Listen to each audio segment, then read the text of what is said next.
Hello friend, cooking રેસિપીમાં તમારું સ્વાગત છે। આજે આપણે બનાવીશું ઇડલી સંભાર સાઉથ ઇન્ડિયન સ્ટાઇલથી। તો હોટલમાં ને લારીમાં હોય એના જેવી જ આપણે ઘરે બનાવીશું ઇડલી સંભાર। તો મેં 3 વાટકી ચોખા લીધા છે અને 1 વાટકી અડદની દાળ લીધી છે। તો મારે બેટર છે એ બની ગયું છે અને બેટર આ રીતનું હોવું જોઈએ, એકદમ ચીકણું હોવું જોઈએ તો આપણી ઇડલી એકદમ સારી બને છે। આ રીતનું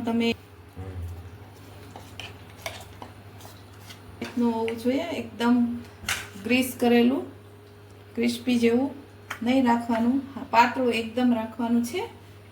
અને આપણે દાળ બાફવા મૂકીશું। અડધો કપની દાળ લીધી છે તુવેરની, એડ કરીશું અને આમાં 2 કપ જેટલું પાણી એડ કરીશ। 2 કપ જેટલું પાણી એડ કરીશું।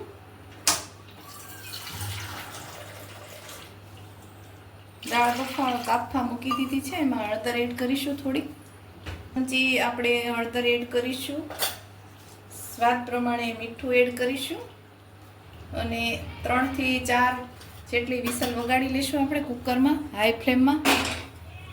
આપણે કુકરને પ્રેસ કરવા મૂકી દઈશું। હવે બેટરમાં આપણે મીઠું એડ કરીશું સ્વાદ પ્રમાણે અને એકદમ બેટરને આ રીતે હલાવવાનું છે। આમાં સાઉથ ઇન્ડિયન સ્ટાઇલથી બનાવી છે ઇડલી, એટલે આપણે એમાં પૌવા એડ કરેલા છે, અડધો કપ જેટલા, મેથીના દાણા 1 ચમચી જેટલા એડ કરેલા છે અને આથો નાખવાની તમારે જરૂર નથી। આ ઇડલી એકદમ સોફ્ટ અને પોચી રૂ જેવી બને છે।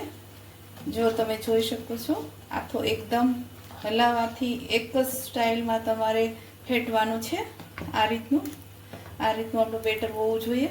આપણે ઇડલીને બાફવા માટે 4 કપ જેટલું પાણી લીધું છે।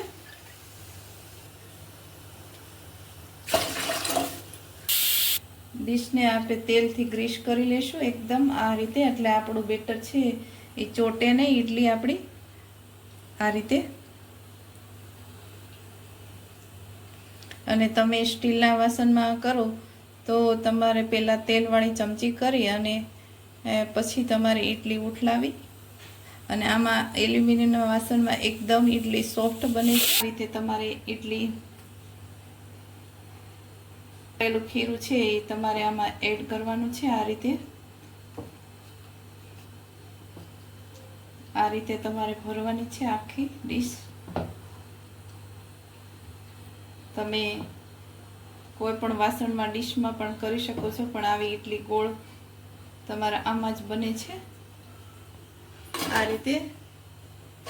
આ ડીશ પણ પ્લેન છે, એમાં આપણે પણ ઇડલી આકાર ચોરસ આવશે, આમાં પણ ઇડલી બનાવી શકાય।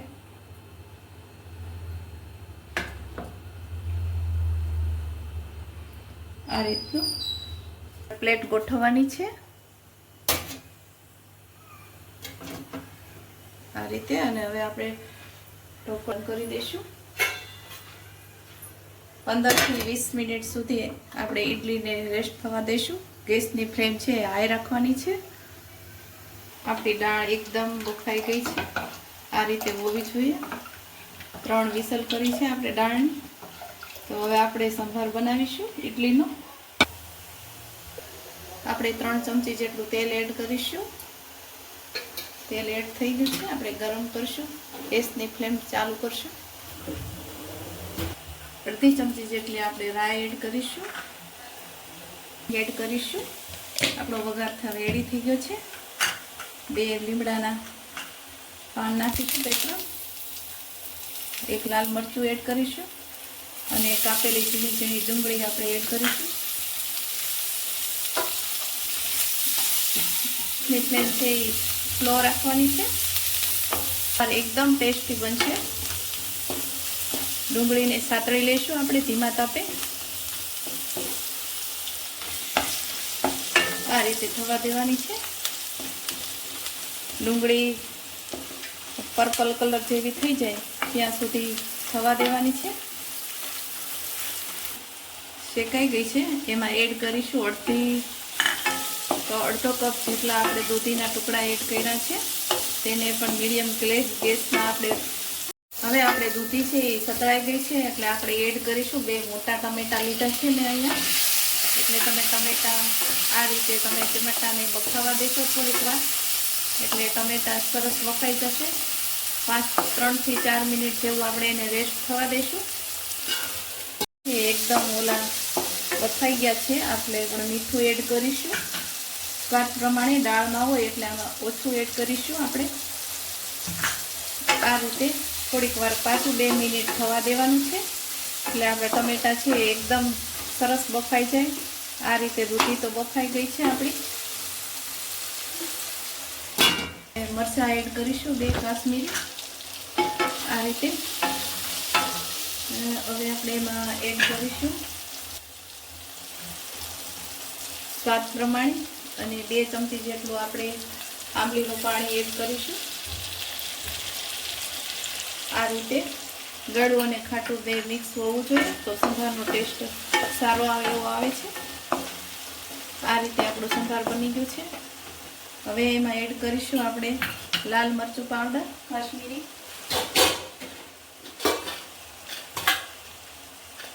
1/2 ટીસ્પૂન જેટલું આપણે લાલ મરચું પાવડર એડ કરીશું.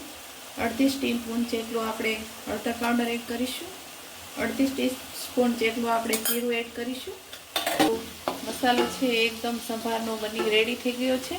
હવે આપણે 2 મિનિટ એને રેસ્ટ થવા દઈશું. હવે આપણે દાળ એડ કરીશું, બાફેલી છે એ તુવેરની. આ રીતે અને 2 ચમચી જેટલું આપણે સંભાર મસાલો આવે એ એડ કરીશું. તમારે બહાર મળી જાય છે રેડીમેડ, ઘરે બનાવવું હોય તો તમે બનાવી શકો છો આ રીતે. અને એક તેવો સંભાર આપણે બની ગયો છે, તમે જોઈ શકો છો. હવે આને 3 થી 4 મિનિટ સુધી આપણે એને રેસ્ટ થવા દઈશું. આપણો સંભાર ઉકળે ત્યાં સુધી આ રીતે બંધ કરી દઈશું. થોડો જાડો છે એટલે આપણે પાણી થોડુંક એડ કરીશું 1 કપ જેટલું, એટલે ઉકળે એટલે દાળ છે એ તુવેરની એકદમ ઠંડી થાય એટલે જાડી થઈ જાય છે, એટલે આપણે પાતળો થોડોક રાખીશું મીડિયમ આ રીતનો. હવે આપણે એને થોડી વાર સુધી ઉકળવા દઈશું. આપણી ઈડલી બફાઈ ગઈ છે. આ રીતે જોવાનું, ચોટે નહીં તો સમજવાનું કે આપણી ઈડલી બફાઈ ગઈ છે. હવે આપણે એને ગેસ બંધ કરી દઈશું. હવે આપણી ઈડલી છે એ બફાઈ ગઈ છે. 2 થી 3 મિનિટ સુધી એને ઠંડી થવા દેવાની છે, કેમ કે આપણે ઈડલી ઉસકાવીએ ત્યારે આપણે ઈડલી છે એ ચોટી ન જાય તેનું ખાસ ધ્યાન રાખવાનું છે. હવે આપણે ઈડલી આ રીતે પાણી ચમચીમાં બોળી અને આ રીતે તમે ઉઠલાવશો તો તમારી ઈડલી એકદમ સરસ નીકળી જશે આખી. જોઈ શકો છો તમે અમારી ઈડલી એકદમ પોસી બની છે, રૂ જેવી. જો જાળીવાળી એકદમ. ચમચીમાં આ રીતે પાણીમાં ચમચી બોળી અને તમે ઉસકાવશો તો તમારી ઈડલી એકદમ જલ્દી નીકળી જશે. આ રીતે બધી ઈડલી ફટાફટ તમારે નીકળી જાય છે.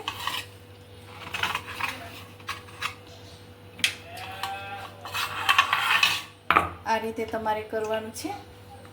આપણી ઈડલી એકદમ ફૂલી ગઈ છે.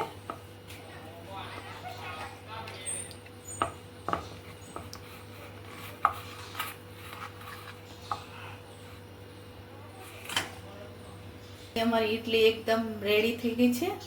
અને જો ઈડલી એકદમ રૂ જેવી અને ફૂલી પરફેક્ટ બની ગઈ છે. અમારી ઈડલી જો સારી લાગી હોય એટલા પણ રેડી થઈ ગયો છે, તમે જોઈ શકો છો. તો અમારી ઈડલી સંભાર સારા લાગ્યા તો કોમેન્ટમાં જણાવજો. અમારી ચેનલને હજી સુધી સબસ્ક્રાઈબ ન કરી તો સબસ્ક્રાઈબ કરી લેજો, લાઈક કરજો, શેર કરજો. Thank you for watching.